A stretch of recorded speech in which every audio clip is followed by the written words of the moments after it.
வணக்கம் friends. சிறகடி கவசை சீரியலோட promo வந்திருக்கு. அடுத்த வாரம் என்ன நடக்க போகுது, கல்யாணம் கச்சேரின்னு ஒரே கலாட்டாவா இருக்க போகுதான்னு பார்க்கலாம் வாங்க. ரெஜிஸ்டர் ஆஃபீஸில் கல்யாணம் பண்ணுறதுக்கு டேட் எல்லாம் ஃபிக்ஸ் பண்ணி இருக்க சிந்தாமணியும் மூர்த்தியும் அவங்க ஆளுங்களோட அண்ணாமலை வீட்டுக்கு வந்து கலாட்டா பண்ணிட்டு போகிறாங்க. சுற்றி இருக்கிற மக்கள்லாம் வந்ததுனால பெரிய பிரச்சனையாகாமல் அது அப்படியே முடிஞ்சிடுது.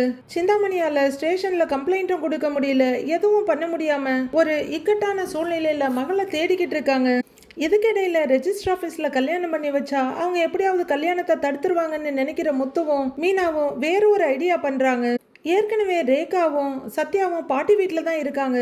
அங்கேயே வச்சு அவங்களுக்கு கல்யாணம் பண்ணி வச்சுடலான்னு முடிவு பண்ற ரெண்டு பேரும் அதுக்கான ஏற்பாடுகளை பண்றாங்க. இப்போ சிந்தாமணிக்கு தெரியாம கல்யாணம் பண்ணணும்னு முடிவு பண்ணதுனால மீனாவோட அம்மாவும் சீதாவும் முன்னாடி போய் மற்ற ஏற்பாடுகளை கவனிக்க முத்து ஃபேமிலி மொத்தமும் கல்யாணத்துக்கு முதல் நாள் கிளம்பி வர்றாங்க. கல்யாண ஏற்பாடுகள்லாம் வீட்லயே தடபுடலாம் நடக்குது. வீடு ஃபுல்லா தோரணம் கட்டி மாலையில டெக்கரேஷன் பண்ணி மங்கள வாத்தியத்துக்கெல்லாம் ஏற்பாடு பண்ணிடுறாங்க. பொண்ணு மாப்பிள்ளை எல்லாம் ரெடி. விஜயாவுக்கு ஒரே கொண்டாட்டமா இருக்கு. சிந்தாமணியோட மக ஒன்னும் இல்லாத வெறும் பையன் சத்யாவை கல்யாணம் பண்ணிக்க போறான். என்ன ஆட்டம் ஆடினா, என்னவே ஏமாத்தினால அவளுக்கு இது நல்லா வேணும்ன்ற சந்தோஷம் ஒரு பக்கம். சத்யாவோட கல்யாணத்தை நடத்தி முத்து ஜெயிச்சிடக்கூடாது. அப்புறம் சத்யா அவ்வளோ பெரிய சொத்துக்கும் ஒரே வாரிசு ஆயிடுவான், பெரிய கோடீஸ்வரன் ஆயிடுவாங்கிற பொறாமை இன்னொரு பக்கமா விஜயா தவிச்சுக்கிட்டு இருக்கிறாங்க.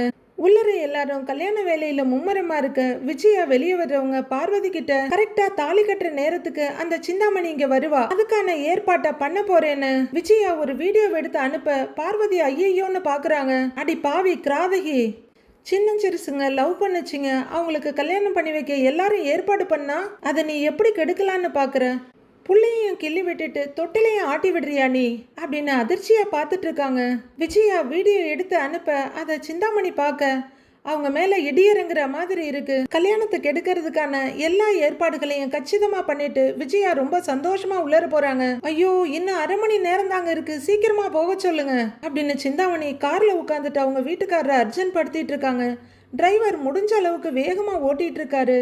இங்க சத்யா ரேகாவோட கழுத்துல மாலையை போட்டு விட ரேகா சத்யாவோட கழுத்துல மாலையை போட்டு விடுறாங்க. ஓரளவுக்கு கூட்டமா தான் இருக்கு. ஐயோ கல்யாணம் முடிஞ்சிடக்கூடாதே, தாலி கட்டுறதுக்கு முன்னாடி எப்படியாவது அங்க போயிடணும்னு சிந்தாமணி தவிக்க அவங்க கார் அந்த கிராமத்துக்குள்ள வந்துருது. அப்போ ஒருத்தர் தாலியை எடுத்து சத்யா கையில கொடுக்க அவர் அதை வாங்குறாரு. சத்யாவும் அதை ரேகாவோட கழுத்துல கட்டுறதுக்கு கொண்டு போறாரு. அப்போ கரெக்டா சிந்தாமணி பாஞ்சு வர்றாங்க உள்ளர. அவங்க வேகமா மணமேடை கிட்ட போக முத்து அவங்களோட கையை பிடிச்சி தடுக்கிறாரு. சத்யா எடுத்த தாலியை அப்படியே வச்சிருந்துட்டாரா இல்ல கட்டி முடிச்சுட்டாரான்னு காட்டல. அதை வர எபிசோட்ல தான் பார்க்க முடியும்னு நினைக்கிறேன் ஃப்ரெண்ட்ஸ். எப்படியோ சத்யாவுக்காக ஏகப்பட்ட பில்டப் எல்லாம் கொடுத்துட்டு இருக்காங்க கொஞ்ச நாளா. அது எப்படி முடிய போகுதுன்னு நெக்ஸ்ட் வீக்ல பார்க்கலாம் ஃப்ரெண்ட்ஸ்.